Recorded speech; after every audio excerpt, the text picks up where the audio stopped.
You can sleep 8 hours and still wake up completely burnt out. That's not a sleep problem. That's a nervous system that doesn't know how to feel safe anymore. And rest doesn't fix that. Rest requires safety first. In this video, I'm going to show you what's actually happening inside your body when burnout doesn't respond to rest, why sleep stops working even when you're getting the hours, and what actually moves the needle, because it's not what most people try. And if you've ever had the thought, what if I just stay like this? Stick around, because that thought makes more sense than you think.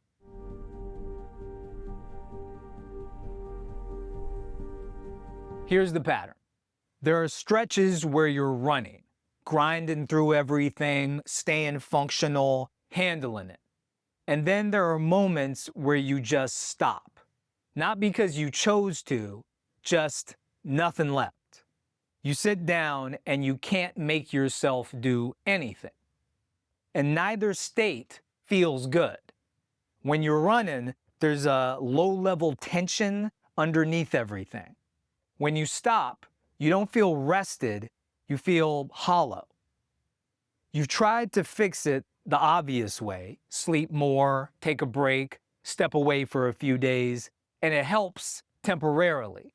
But within a week, you're right back where you started. That's not a willpower problem. There's a specific reason rest isn't working. And it starts with understanding what burnout actually is.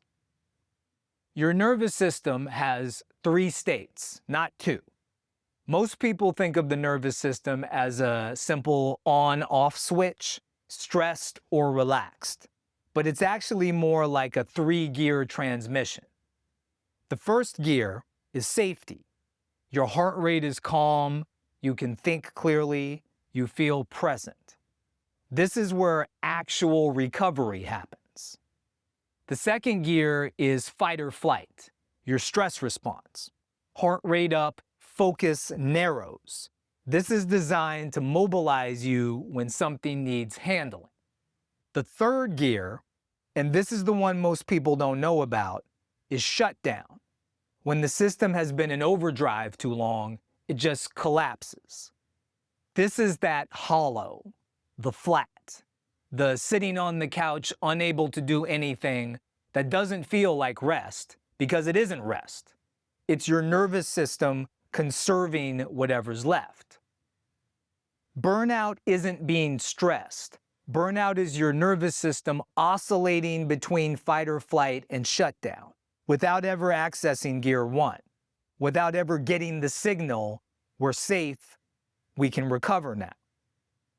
Passive rest only works if your nervous system can access that safety state. If it can't, you go through the motions. You take the weekend, but underneath the system is still running in defensive mode, still braced, still scanning. That's why rest isn't fixing it. There's a concept in stress research called allostatic load, the cumulative wear that builds up under chronic stress.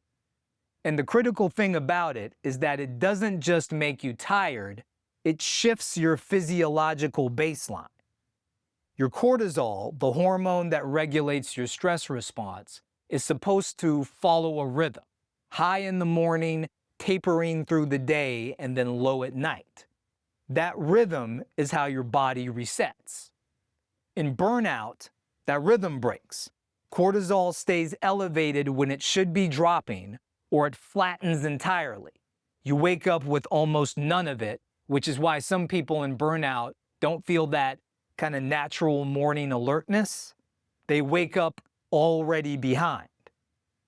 And here's what makes sleep feel broken. Your body is getting the hours, but the hormonal machinery that's supposed to use those hours for recovery is dysregulated. The system that drives arousal and the system that enables sleep are working against each other. You can close your eyes for 8 hours and still wake up hollow. That's not a sleep problem. That's a broken cortisol rhythm, which is a symptom of a nervous system that's been in defensive mode for way too long. There's no single moment where it breaks.